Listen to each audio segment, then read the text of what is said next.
하겠습니다. 함께 읽겠습니다.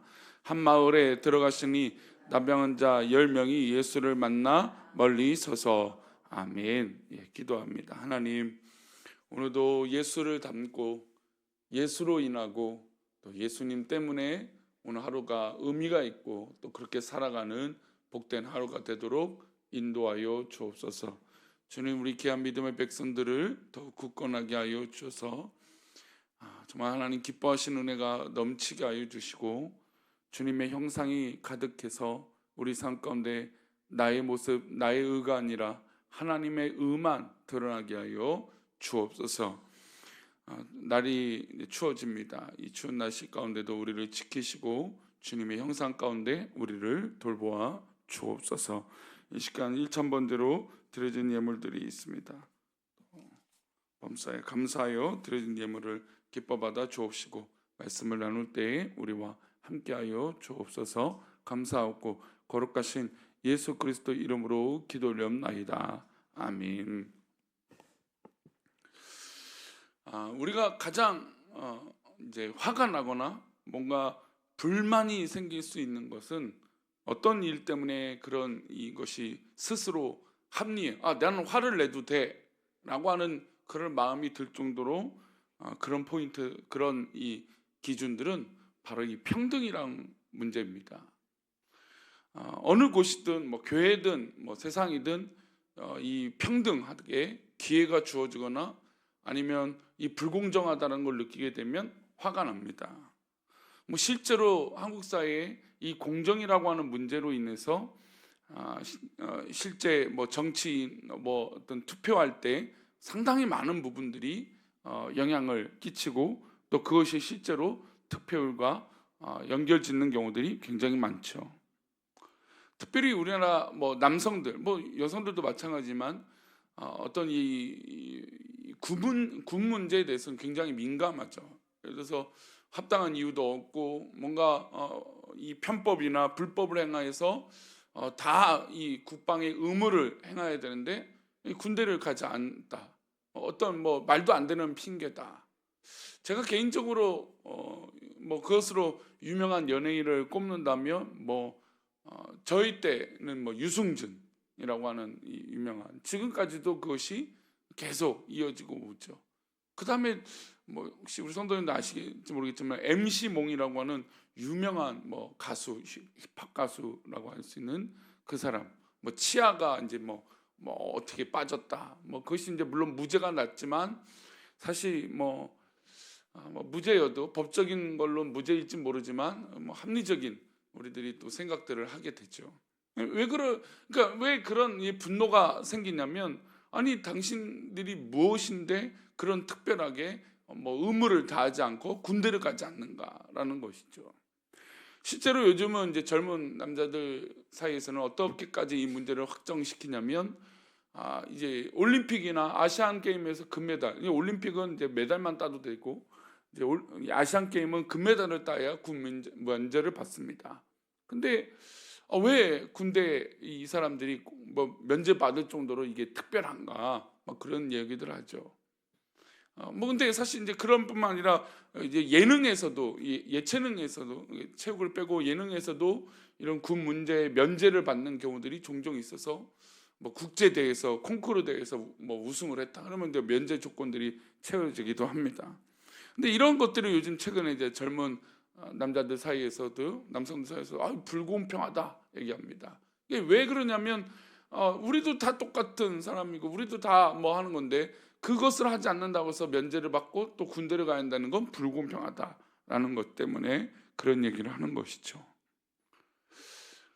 우리가 뭐 관심 갖는 게 아무래도 평등이고, 얼마 전에 이제 차별금지법에 대한 이야기도 사실 이제 믿음의 사람들이 우리가 화가 나는 건 물론 죄라고 말하지 못하는 부분들, 이제 동성애라든지 뭐 이런 이 제3의 성이라든지 이런 것들이 우리는 성경적으로 용납되지 못하기 때문이기도 해요. 근데 또 자세히 그것을 들여다보면 역차별을 우리가 또 받기 때문이에요. 그러니까 우리가 신념이든, 그러니까 그들이 생각하는 뭐 그것이 우리들에게 신념이든, 또 우리가 생각할 때는 이것이 신앙이죠. 신앙의 기준으로 믿음으로 아닌 것을 아니다라고 말하는 걸 또 그것이 잘못됐다라고 말하기 때문에 이건 오히려 역차별이다라고 교계와 또 신앙을 갖고 있는 사람들이 이 법을 바라보고 있는 관점이라는 것이죠. 그러니까 이만큼 평등이라고 하는 이 기회라고 하는 문제들은 생각보다 많은 부분에서 영향력이 있고 또 우리들이 관심을 가지고 있는 것입니다. 하나님의 나라는 누구에게나 어떻습니까? 평등하죠. 하지만 인간은 그렇지 못하는 것입니다. 부모가 누구냐에 따라서 어떤 직업을 가지고 있느냐에 따라서 공평하지 못한 일들이 일어납니다. 오늘 본문에서 예수님은 하나님의 법과 질서 아래에 있는 자들은 차별받지 않을 권리가 있다는 것을 말씀해주고 계세요. 예수님 당시에는 나병 환자들이 있었습니다. 그들은 어떻게 보면 예수님을 쫓아서 또 예수님 오시기만을 기다렸습니다. 예수님이 어느 마을로 들어가신다 그런 소문만 나면 이 나병 환자들이 몰려들기도 했습니다. 오늘 이 부분에서 이 나병 환자들이 등장합니다. 함께 우리 12절과 13절인데요. 함께 읽겠습니다. 한 마을에 들어가시니 나병 환자 10명이 예수를 만나 멀리 있어서 소리를 높여 이르되 예수 선생님이여 우리를 불쌍히 여기소서 하고는 나병 환자 10명이나 멀리 서서 예수님을 부릅니다. 선생님이여 우리를 불쌍히 여기소서. 이들은 왜 예수님께 가까이 오지 않고 멀리 서서 불쌍히 여겨달라고 부탁하는 것일까요? 물론 이제 그 배경에는 우리가 1차적으로는 예수님을 이렇게 간절히 부르짖는다라고 하는 측면도 있어요. 그러니까 예수님이 지나갈 때 사람들이 이 나병 환자들이나 이 사람들이 멀리 있게 만들죠. 부정하니까 그렇게 문화적으로 만들고 이들은 성 밖에 살 수밖에 없는 부정한 사람들이라고 인식되어 있던 시대였기 때문이에요. 그러니 이 동네 어귀에 아니면 동네 문 밖에 늘 있었던 이 사람들이 예수님이 오신다는 소식이 들으니까 사람들이 몰려 있으니까 어떻게든 자신들을 어필을 해야 돼요. 자신들이 여기 있다는 걸 알려야 됩니다. 그러니 작은 소리로는 안 되겠죠. 큰 소리로 당연히 외칠 겁니다. 근데 여기에 더해서 율법적인 요소가 있습니다. 나병 환자들은 전염성을 가지고 있다라고 하는 이 생각들이 있어서 마을에 당연히 들어오지 못했습니다. 그래서 어쩔 수 없이 자신들이 나병 환자라는 걸 원래는 숨겨야 됩니다. 그렇죠? 사람들이 가까이 오면 돌을 던지기도 하고 부정하다고 발로 차기도 하고 매를 때리기도 했으니까요. 가까이 오면. 그러니 멀리 최대한 있어야 돼요. 그러니까 일반 사람들, 병에 걸리지 않는 사람들과 멀리 있어야 되니까 이들은 어떻게든 소리를 질러야 됐던 겁니다. 근데 예수님은 이들을 어떻게 하셨을까요? 주님은 그들을 긍휼히 여기셨습니다. 여기에 참 우리 교회의 핵심이 있어요. 예수님은 우리 모든 인간들 사이에서 우리를 긍휼히 여기셨어요. 우리를 사랑하신 거죠. 그래서 이 나병 환자든 어떤 사람이든 하나님 우리를 사랑하셨다는 겁니다.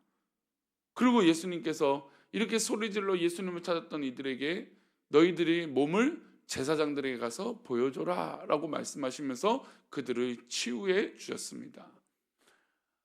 당연히 이제 율법적으로 이 나병이 나았을 때는 제사장들에게 확인을 받는 작업이 필요했습니다. 이 법으로 하나님 말씀 율법으로 그렇게 되어 있던 거죠. 그래서 예수님은 그 말씀을 의지해서 나병 환자들을 제사장들에게 보내서 확인받게 합니다. 그런데 이 본문의 문제는 10명이나 있었던 이 나병 환자가 똑같이 어떻게 됐습니까? 고침을 받았어요. 하나님은 우리 주님은 언제나 우리를 정말 균등하게 사랑하신 것이죠. 근데 문제는 그 이유였습니다. 감사한 사람이 몇 명이었습니까? 한 명뿐이었죠. 우리 15절과 16절입니다. 함께 읽겠습니다. 그 중에 한 사람이 자기가 나은 것을 보고 큰 소리로 하나님께 영광을 돌리며 돌아와 예수의 발 아래에 엎드려 감사하니 그는 사마리아 사람이라. 그 중 한 사람이 자기가 나은 것을 봤어요. 10명이 사실 동시에 봤겠죠. 근데 그 중에 한 사람만이 큰 소리로 하나님께 영광을 돌렸습니다. 그리고 예수님께 나와서 감사하고 또 엎드렸습니다. 근데 그 사람이 어떤 그런 이 삶의 배경적인 그 어떤 요소들을 봤더니 어느 지역 사람입니까? 사마리아 지역 사람이었습니다. 여기서 이제 느껴지는 것들이 있어요. 사실은 이 나병이 걸렸을 때 이 중엔 그 10명 중엔 이 사마리아인이 한 사람이 있는 거 빼고 또 누구도 있었을까요? 분명히 유대인도 있었겠죠.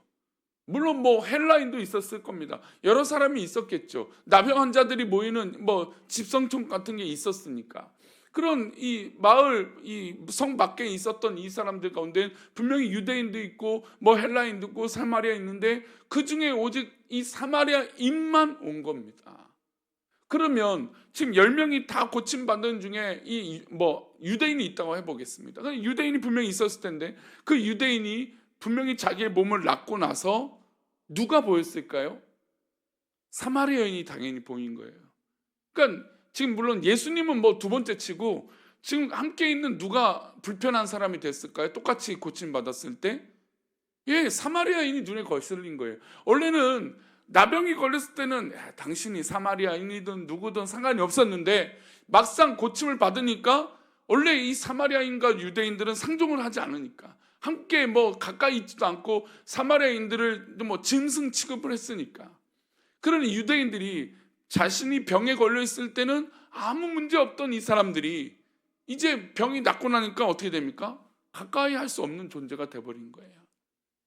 예수님께 감사하러 오는 거는 사실 두 번째 문제였던 거죠. 이들에게 지금 이 사이에 사마리아인이 있어 그리고 그들은 자기의 갈 길을 가버린 겁니다. 여기에 우리의 이 평등과 하나님을 향한 이 마음들의 어떤 그런 이 다른 모습들이 보여요.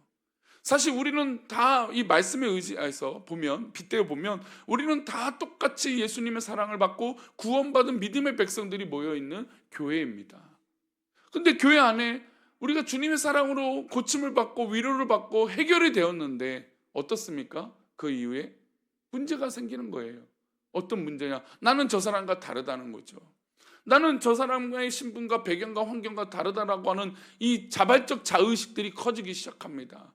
그러니 그 구원받은 백성들 하나님 보실 땐 다 똑같은데 내 자신의 의가 커지면 어떻게 됩니까? 나는 저 사람과 다르다는 거죠. 분명히 10사람은 똑같은 병에 걸렸을 때 동고동락을 했습니다. 그러니까 다 같은 죄인이라고 느꼈을 때 우리는 똑같은 사람이라고 알아요. 그런데 어느 순간부터 나는 저 사람과 다르다라고 하는 이 교만한 자의식들이 생기기 시작한다는 겁니다. 유대인들은 이 사람이 사마리아인이기 때문에 그와 함께하지 않은 것입니다.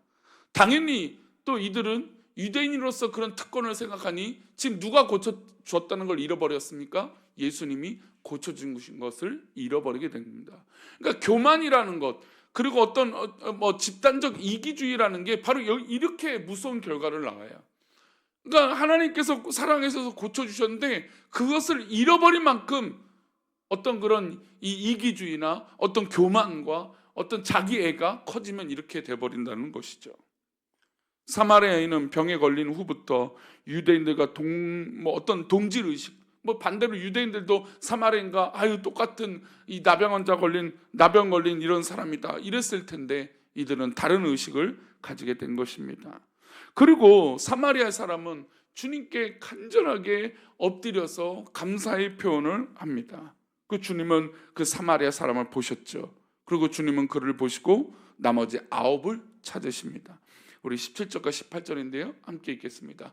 예수께서 대답하여 이르시되 10사람이 다 깨끗함을 받지 아니하였느냐? 그 9은 어디 있느냐? 이 이방인 외에는 하나님께 영광을 돌리러 돌아온 자가 없느냐 하시고. 자 보세요. 스스로 교만하고 이기주의에 빠지고 또 하나님의 은혜를 기억하지 못하면 예수님께서는 그들에게 질문하시는 거죠. 물론 지금 이 이야기는 사마리아 이 한 사람에게 하지만 결국 이 9은 과연 어디 있느냐라고 그들에게 질문하고 계신 거예요. 즉 교만한 사람은 이 음성을 듣지 못하는 거죠. 하나님 앞에 어떤 그런 이 차별적 의식을 갖고 있고 자기는 뭔가 특별하다라고 하는 생각에 어떤 그런 자기에 빠져 있으면 이 예수님의 음성을 못 듣는다라는 것이에요. 그러니까 어떤 이 이기주의와 교만은 이래서 무서운 거예요. 왜요? 하나님 말씀이 내게 들리지 않게 된다는 것이죠. 게다가 감사하지 않고 하나님의 은혜를 기억하지 못하니까 주님 앞에 엎드릴 수 없게 되는 겁니다. 예수님은 지금도 우리를 찾으십니다. 나에게 엎드려 나와 감사하는 믿음의 백성들, 그리고 죄인으로서 이제 해방되어 하나님 앞에 구원받은 믿음의 백성들을 찾고 계세요. 근데 그것이 다른 것이 아니라 바로 교회에서 찾고 계시는 거죠. 고침받은 다 믿음의 백성들, 죄인으로서 해방된 믿음의 백성들을 하나님이 찾고 계신 것입니다. 그런데 예수님이 찾고 계시는데 그 나머지 9은 어디 있을까요? 우리가 구원받은 그 은혜가 지금 과연 어디에 있을까요? 우리는 예수님의 이 안타까운 부르짖음을 기억해야 됩니다. 교회 공동체 안에서 또 우리 신앙 삶 가운데 이런 모습을 있는 것은 아닌가. 하나님, 제가 이런 문제가 있습니다. 저에게 병이 있습니다. 제가 해결할 수 없는 인생 문제가 있습니다. 해결해 주십시오. 그랬더니 예수님이 해결해 주셨는데 그 다음이 없는 거예요. 세월이 흘렀습니다. 삶이 나아지고 문제가 해결됩니다. 병도 낫고 생활도 좋아졌습니다. 그러나 교회 안에서 오히려 장벽이 생기기 시작해요. 뭔가 이 구별되는 생각들이 있게 됩니다. 가진 것, 있는 것, 배운 것, 사회적 직분, 교회 안에서 어떤 직분, 그런 어떤 이 벽들, 보이지 않는 벽들이 생기기 시작한다는 거죠. 그러면 우리는 이런 모습을 볼 때마다 스스로 자문자답해야 돼요. 그 나머지 9은 어디 있는가? 우리 새벽에 나와 기도하는 성도님들은 그 나머지 9이 되지 않기를 축원합니다. 우리는 주님 앞에 엎드린 그 사마리아 한 사람이 되어져야 됩니다. 이 한 사람 사만에게 구원을 선포하십니다. 19절입니다. 이거 참 중요한 결론이죠. 함께 읽겠습니다. 그에게 이르시되 일어나 가라, 내 믿음이 너를 구원하였느니라 하시더라. 물론 다 고침받은 예수님의 사랑을 받았지만 여러분, 주님의 사랑을 받았다고 해서 구원받지 못하는 사람들이 일어날 수도 있다라는 거예요. 그러니까 하나님이 나를 사랑하시고 구원해 주셨다는 것을 깨닫는 것이 이렇게 귀한 믿음의 고백이 되는 거죠. 이 사마리아 사람은 주님 앞에 엎드려 주님을 경배했더니 주님께서 그의 믿음을 보셨던 겁니다. 결국 주님이 우리 교회와 우리 성도들에게 보시는 건 뭘까요? 믿음인 거죠. 우리 공동체 안에서 우리 주님이 보시는 건 과연 무엇일까요? 바로 믿음이에요. 우리 가운데 내세울 수 있는 건 다른 것이 없고 오직 믿음이라는 것이죠. 그러니 우리 성도님도 오늘도 감사를 주님 앞에 표현하고 또 주님께 영광을 돌리고 주님 앞에 믿음으로 엎드려서 주님이 찾으시는 그 나머지 9사람이 아니라 엎드리는 그 한 사람이 되시기를 축원합니다. 기도합니다. 하나님 아버지, 우리가 오늘 하루를 살아가며 믿음으로 기도할 때 우리가 그 나머지 9이 아닌가 돌아보게 하여 주시고, 주님께서 이 새벽에도 우리에게 물으시는 그 나머지 9이 어디 있느냐라고 했을 때 그 9이 내가 되지 않게 하여 주옵시고, 사마리아의 사람 그 한 사람처럼 주님께 나와 엎드려 경배하는 그런 믿음의 사람 되도록 인도하여 주옵소서. 오늘도 그렇게 우리를 믿음으로 세우시고 인도하여 주실 것을 믿사오며 거룩하신 예수 그리스도 이름으로 기도 올려옵나이다. 아멘.